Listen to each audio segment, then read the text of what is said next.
Morning, everybody. Thanks for joining us. So I'm Sheila McManus. I'm a prof in the history department here. My co-facilitator this morning, I'll let him introduce himself. I'm Craig Coburn from the Department of Geography and Environment.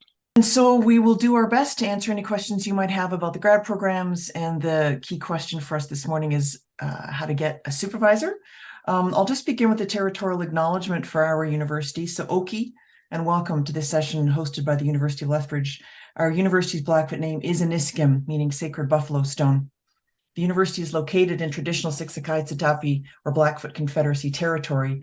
We honor the Blackfoot people and their traditional ways of knowing and caring for this land, as well as all Indigenous peoples who have helped shape and continue to strengthen our university community.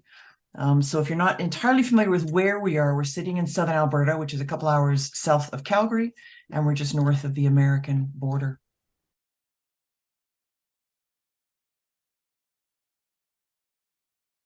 I don't think it is ever actually too early, to be honest, because, we don't know what term you're applying for. 2 months ago, at the start of the term is actually probably a better time to be trying to get a faculty member to answer you, as opposed to right now when we're all, busy with midterm grading and whatever. So I don't think the timing of your email would have been a situation. As I say, it's never too early to reach out and just start talking to us and see if we can help. That's sometimes a reasonable strategy. We do have 3 intakes per year. So there's 3 points during Depending the on the year, program, yes. depending Yeah. on the program, but Yeah. that's maximally there would be 3 Yes. in a year. So we're looking at applications all the time. The other reasonably good time, speaking as a scientist, is granting agencies are making decisions usually at the start of the financial year. So somewhere in that sort of March, April period. So once people know that grants are secured and there's funding available, then they might be looking for students at that point.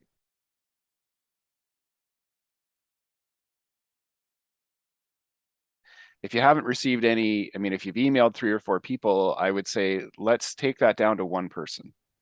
I suggest a cascading approach where you approach your first choice first and then continue down the list until you've exhausted the people that you're interested in, for example. Strategies would be first person first, try to get that person, try to get their attention, just saying, here's my CV. Here's the following thing. Sometimes if you can deliver concrete, and you may have done all of these things, right? So sometimes supervisors are becoming overwhelmed with the email traffic. I'm certainly in that position myself. I do try to get to as many as I can, but it's sometimes very, very difficult. If you're not getting a response from someone, if you have followed up maybe once or twice, then I think you just need to let it go and find a new supervisor.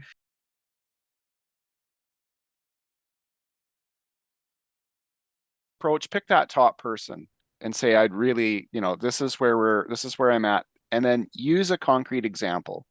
During my undergrad, I was, really interested in studying the following things. And those things I've read in your paper or I've seen you do research on. And then you're like, okay, that's a student who's actually sat in and done a good deal of research. You don't need to have a super focused topic.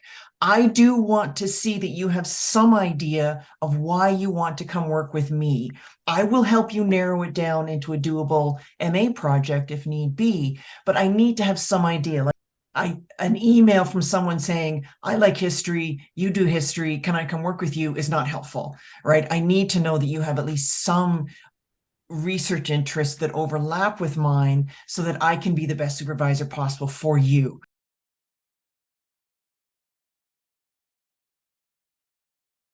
No, if you put our name on an application and we have not accepted you, you could get yourself in a situation where that person now is definitely not going to work with you and you're trying to apply to the program. So definitely not. U of L, unfortunately, it is the requirement to have, in most programs, to have someone lined up. Definitely get their permission ahead of time, because your application will not proceed, right? Sooner or later, SGS, the School of Graduate Studies, will come to that person and say, well, you need to sign off. And if we find out that a student has put our name on an application without our consent, that's not going to go well.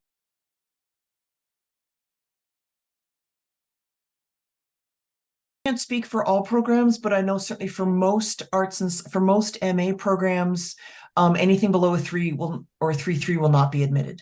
Again, look up the specific program that you are interested in, and you should be able to find their entry level, their minimum GPA requirement. But I know for the programs on campus that I am familiar with, nothing below a 3 will be considered.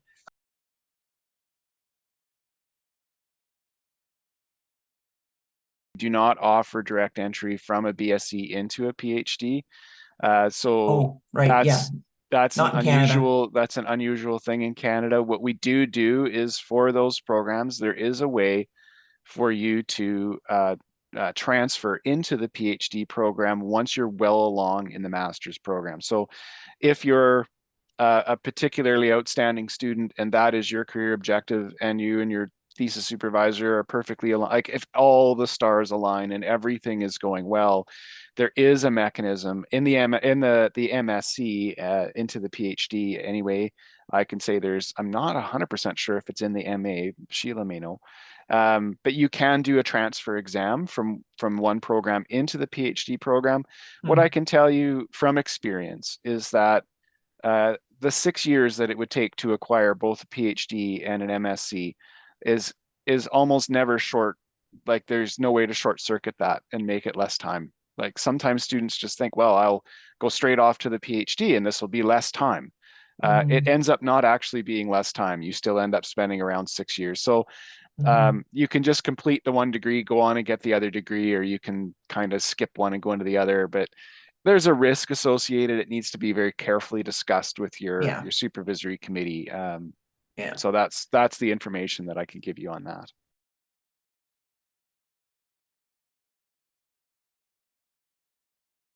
Having professional experience, a great thing, and it does really, really help. I mean, if you're able to make the claim that the professional experience would, suffice to fill gaps and holes and things, then that's a conversation you would need to be having with somebody that would be supervising, because then they will have to make that argument to the group of professors and professionals who are doing the intake. And they would have to say, we're hoping that your degree would then qualify. Our registrar's office would do an evaluation of that degree, and their professionals trained in doing these sorts of evaluations. We certainly are not. So Sheila and I, as professors, might have all kinds of great ideas as to how this might work, but I'm sure we both would just hand that task over to the people who are trained to do it, have their evaluation, and then if it comes back and they say, yeah, that's the equivalent of one of our undergraduate degrees, that student has a pretty good chance of being successful, then we go ahead and do the admission. So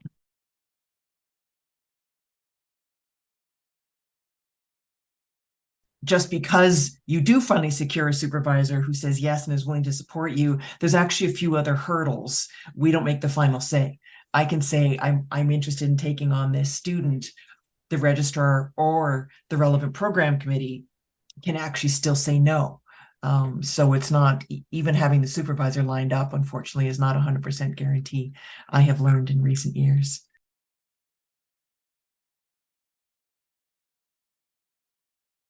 within the last year of any undergraduate or graduate program, you should be starting to look for, so if you're wanting to continue in a PhD or continue in a master's degree, that's the right time to reach out. It's not always when the degree is finished. If you're granted entry, the entry will be conditional upon, and the condition would be that you're finishing the degree that you're currently in that would qualify you for the degree that you're wanting to get.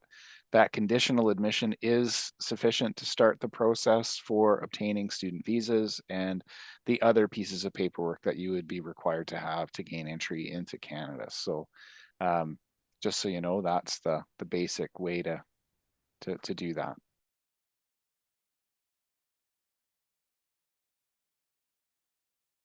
How does the supervisor support the graduate student? Some supervisors are supporting their graduate students with additional funds, depending on the nature of the research project. We often have a graduate assistant part where the student is then instructing labs or holding tutorials or doing marking. So there's many different ways that those things can be conducted. But those are up to the student, up to the department. There's, that's the basic nature. So you can think of the model as being that, rather than the model where we're bringing in, 100 students a year into a single program, and we'll, fire them through a bunch of courses and say that you have a master's program. That's not the model that we're following. If you have found someone whose interests sound useful, please then Google us, because we're actually really limited in the amount of information we can put on, the how to find a supervisor blurb. You should be able to Google any potential supervisor that you're interested in and get much more detailed information. So as Craig said, make sure you understand kind of who you're contacting first. And then also understand why you are coming to us. So I'm sure Craig has gotten lots like these as well. We get these emails where like, I like history, you do history, can I come do an MA with you?